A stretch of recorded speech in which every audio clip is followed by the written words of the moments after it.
berbahaya. Dan ternyata Nathan,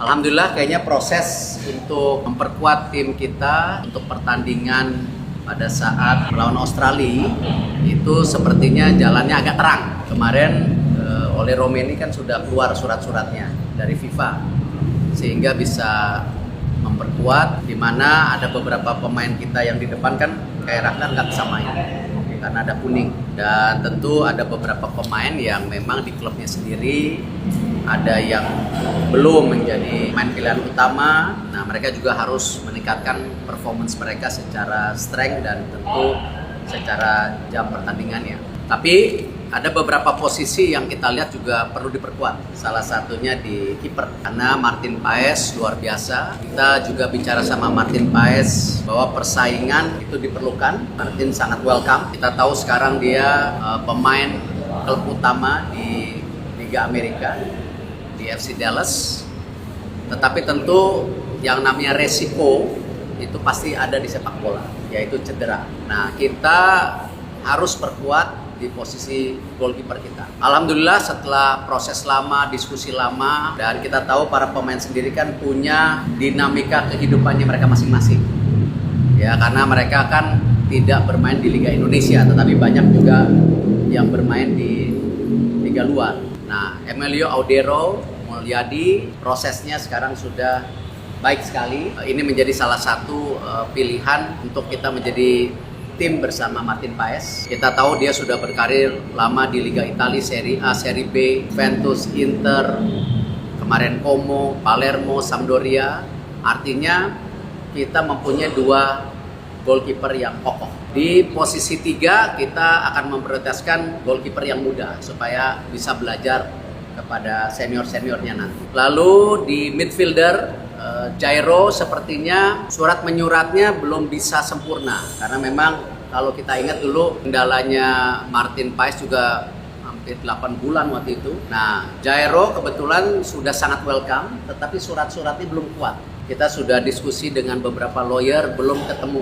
Nah, kita tidak mau kan ajuan kita kepada FIFA ditolak, akhirnya FIFA tidak percaya kepada kita lagi, seakan-akan kita memaksakan. Nah, memang alternatifnya tidak banyak. Di lini tengah kita ada Ivar, ada Nathan, ada Tom Hay, ada Ricky, ada Mark Locke, ada yang lain-lainnya. Nanti tentu yang milih Patrick ya. Tapi paling tidak di situ kita perlu 5 pemain tengah lah paling tidak. Nah, akhirnya pilihan yang juga selama ini kita coba ajak bicara dan akhirnya mau, Joey Pelupesi ya, dari keturunan Maluku. Ini dia sudah diskusi, sesudah berpikir bagaimana posisi dia juga diperlukan, dan terakhir dia kapten di klubnya. Dia sudah bermain di Eredivisie, di Liga Inggris di Sheffield Wednesday waktu itu, lalu juga sekarang di Liga Belgia. Saya rasa bisa mendukung lini tengah kita, ya, lini tengah yang memang pada saat ini kekurangan. Lalu yang terakhir ada juga pemain yang kakeknya dari Semarang, ibunya dari Surabaya, kertas-kertasnya aman, yaitu Dean James. Dia di Go Ahead Eagles, dia starter. Nah, kita memang perlu juga penebalan left back, wing back yang juga bisa left midfield ya, untuk mendukung kalau sampai pemain posisi menyerang kita kurangan kedalamannya. Ini yang kita proses. Saya sudah lapor Bapak Presiden, Pak Prabowo, sangat welcome. Lalu saya sudah telepon Pak Menpora, nanti silakan tanya. Dan minggu depan kita akan segera proses. Ya, kita akan mengejar supaya bisa main di bulan Maret. Ya, jadi kalau Ole sudah pasti bisa main. Tapi yang 3 ini akan kita push kertas-kertasnya semua. Saya juga ada rencana ketemu Komisi 10 Senin malam untuk memastikan dukungan DPR yang luar biasa selama ini dukung tim nasional Indonesia. Dan semua tadi Emilio Audero Mulyadi jelas ada darah Indonesia ya. Lahir di Lombok, bapaknya orang Mataram.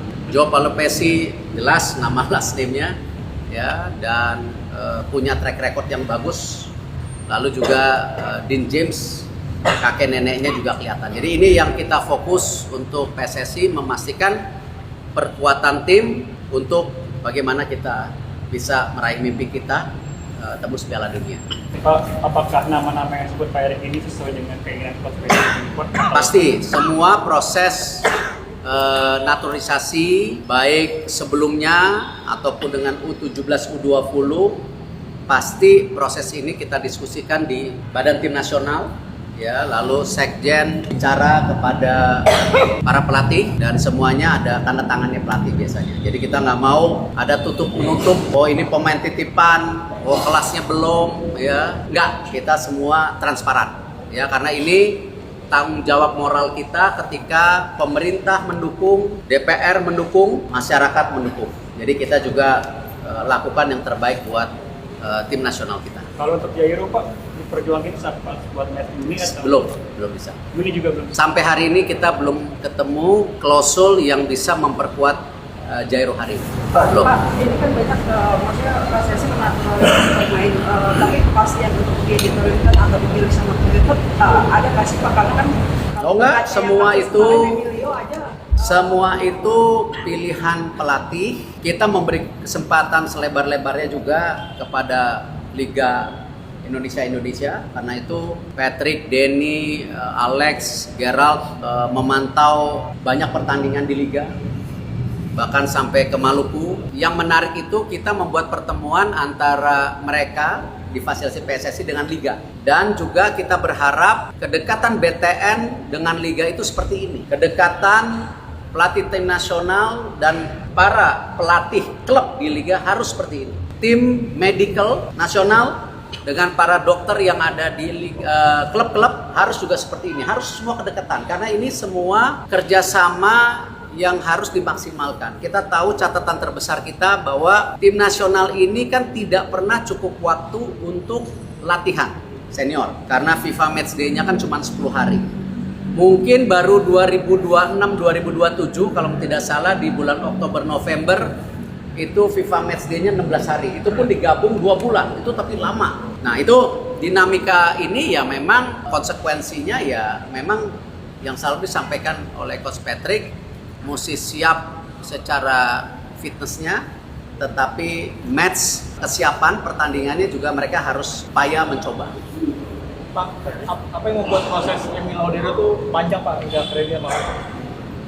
Ya dinamika masing-masing pemain tentu punya pilihan-pilihan ya. Kita tahu waktu itu kan Emil ingin berusaha menjadi salah satu kiper utama di Inter Milan waktu itu. Tentu persaingannya tinggi ya, namanya juga Inter Milan, Juventus. Nah tentu ya ada pertimbangan lain, dan kita tidak, yang penting kami dari PSSI tidak mau ada kesan begini, bahwa para pemain ini bergabung karena ada komersialisasi. Pemain ini bergabung karena percaya program kita yang serius. Mereka bergabung dengan hati mereka. Nah prosesnya seperti itu. Tapi saya rasa luar biasa 2 tahun terakhir respon dari mereka karena program yang kita bentuk sangat-sangat saya bilang agresif ya. Seperti U20, U17, Tim Nasional Putri. Kemarin di Saudi, sekarang udah di Jepang. Saya rasa udah ikut lagi turnamen di Jepang.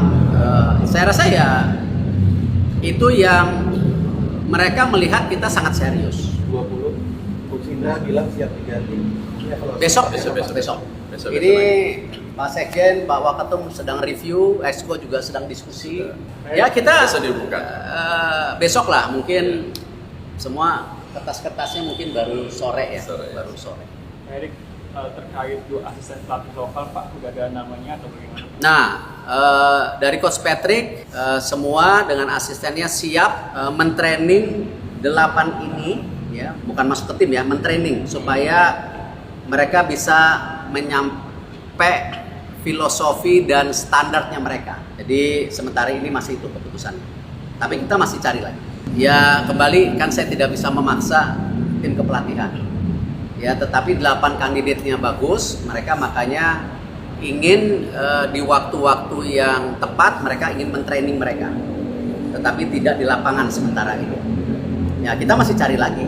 Ya memang ini kan realita bagaimana PSSI di 2 tahun terakhir meningkatkan jumlah pelatih dari tadinya 3.000 sekarang 6.000 hampir 12-13 ribu ya, karena memang standar kepelatihan kita jauh tertinggal. Jumlah wasit kita pun, hanya silakan interview Oga Wasan, jauh tertinggal. Nah itulah 2 tahun terakhir kita bangun jumlah pelatih, jumlah wasit ya, tetapi memang standarnya kita harus terus tingkatkan, terutama yang nanti di senior tim.